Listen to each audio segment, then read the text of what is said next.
ایک عجیب چیز جو اس جنگ میں دیکھی گئی تھی وہ چھوٹے چھوٹے بچوں کے ہاتھ میں بندوقیں تھیں۔ جنگ میں بچوں کا استعمال دونوں اطراف سے کیا گیا تھا، لیکن ہٹلر نے تو تمام حدیں ہی پار کر دی تھی۔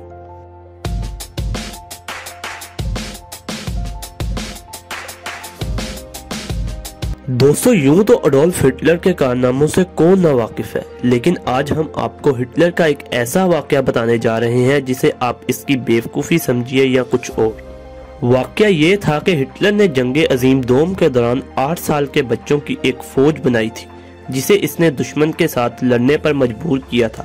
اس نے اتنے چھوٹے بچوں کی یہ آرمی کیوں بنائی، جاننے کے لیے ہمارے ساتھ ویڈیو میں بنے رہیے، اور اگر آپ نے ابھی تک ہمارا یوٹیوب چینل سبسکرائب نہیں کیا تو اسے سبسکرائب کر لیجئے۔ دوستو، کہانی شروع ہوتی ہے جنگ عظیم دوم سے، جس میں نہ صرف کروڑوں سپاہیوں بلکہ بے شمار معصوم لوگوں کی جانیں بھی ضائع ہوئی تھی۔ 6 سال تک چلنے والی اس لمبی جنگ میں ایک اندازے کے مطابق 20 کروڑ سے بھی زیادہ انسانی جانیں ضائع ہوئی تھی۔ ایک عجیب چیز جو اس جنگ میں دیکھی گئی تھی وہ چھوٹے چھوٹے بچوں کے ہاتھ میں بندوقیں تھیں۔ جنگ میں بچوں کا استعمال دونوں اطراف سے کیا گیا تھا، لیکن ہٹلر نے تو تمام حدیں ہی پار کر دی تھی۔ اپریل 1945 تک یہ جنگ جرمنی کے لیے ختم ہو چکی تھی، یعنی ان کی آرمی اب بے بس ہو چکی تھی۔ کیونکہ ان کے 90 لاکھ سے بھی زائد فوجی مارے گئے تھے، لیکن ہٹلر کسی قیمت پر بھی ہاتھ کھڑے کرنے کو تیار نہ تھا۔ وہ ملک کے ہر فرد کو جنگ میں کودنے پر مجبور کر رہا تھا۔ یہی وجہ ہے کہ اس نے جرمنی کے چھوٹے چھوٹے معصوم بچوں کو جنگ میں اتارا تھا، جن کی عمر صرف 8 سے 16 سال کے درمیان تھی۔ دوستو، اس نے یہ کام اچانک نہیں کیا تھا، بلکہ اس کی تیاری اس سے بہت پہلے سے شروع کر دی تھی۔ وہ چاہتا تھا کہ نوجوان نسل کی ایک ایسی فوج بنائی جائے جس کا مائنڈ واش آسانی سے کیا جا سکے۔ اس لیے اس نے 1926 میں ایک آرگنائزیشن بنائی جس کا نام ہٹلر یوتھ رکھا گیا۔ اس گروپ میں 8 سے 16 سال تک کے لڑکوں کو شامل کیا جاتا تھا۔ بات صرف لڑکوں تک ہی محدود نہیں تھی، بلکہ لڑکیوں کا بھی اس میں ایک ایسا ہی گروہ تھا جسے دی لیگ آف جرمن گرلز کا نام دیا گیا تھا۔ 1930 تک ان گروپس کے ممبرز کی تعداد 25,000 تک جا پہنچی تھی، لیکن ہٹلر مطمئن نہیں تھا، اور سال 1936 تک اس نے ملک کے ہر بچے کے لیے ان گروپس کی ممبرشپ کو لازمی قرار دے دیا تھا۔ اگر کوئی والدین اپنے بچوں کو ممبرشپ میں بھیجنے سے انکار کیا کرتے تھے تو انہیں جیل کی ہوا کھانی پڑتی تھی۔ اس یوتھ آرگنائزیشن میں بچوں کو فزیکل ٹریننگ کے ساتھ ساتھ سائیکولوجیکل، پولیٹیکل اور آئیڈیولوجیکل ٹریننگ بھی دی جاتی تھی۔ سب سے اہم چیز جو انہیں سکھائی جاتی تھی وہ یہ تھی کہ ان کے ساتھ جو بھی ہو جائے وہ ہمیشہ وطن اور ہٹلر کے وفادار رہیں گے۔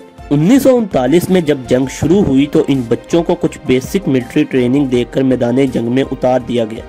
ان برین واش بچوں کو اگر کوئی بات پتا تھی تو وہ ہٹلر کی وفاداری اور ملک کے لیے جان دینا تھی۔ 1943 میں جب جرمنی کمزور پڑا تو ہٹلر نے اور بھی بچوں کو جنگ میں بھیجنا شروع کیا۔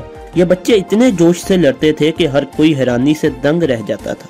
انہیں یا تو جیتنا تھا یا پھر ملک کے لیے جان دینا تھی۔ اس کے علاوہ ان برین واشڈ بچوں کو تیسری بات کا پتہ ہی نہیں تھا۔ یہی وجہ ہے کہ مخالف فوجیوں نے نہ چاہتے ہوئے بھی ان معصوم بچوں کو نہ چھوڑا، اور چند ہی عرصے میں لاکھوں نہیں بلکہ کروڑوں بچوں کی جان چلی گئی۔ لیکن ہٹلر کی سنگ دلی ویسے ہی برقرار تھی۔ 1944 میں جب جرمن فوج آدھی سے بھی کم رہ گئی تو اس نے 16 سے 60 سال کی عمر تک کے عام لوگوں کی فوج بنانے کا حکم دیا، جن میں زیادہ تر لوگوں کو بندوق تک چلانا نہیں آتی تھی۔ 1945 میں جب جرمنی اور کمزور ہوا تو اس نے عورتوں اور چھوٹی بچیوں کو بھی نہ چھوڑا اور انہیں بھی جنگ میں اتار دیا۔ 20 مارچ 1945 کو ہٹلر نے چھوٹے بچوں کو دشمن سے لڑنے کے لیے حوصلہ افزائی کے طور پر میڈل انعام دیے، اور 20 اپریل 1945 کو اپنے آخری جنم دن پر اس نے بچوں کی اس فوج کو اپنے گھر کھانے پر بھی مدعو کیا۔ اس کے بعد اس نے خود کو ایک اپنے انڈر گراؤنڈ بنکر میں بند کر لیا اور وہی خود کو گولی مار کر خودکشی کر لی۔ تو دوستو، کیسی لگی آپ کو ہماری آج کی ویڈیو؟ اگر آپ کو ویڈیو اچھی لگی ہو تو آپ ہمارے چینل کو سبسکرائب کر لیجئے، اور ساتھ ہی ساتھ ویڈیو کو لائک اور شیئر بھی کر لیجئے۔ اللہ حافظ۔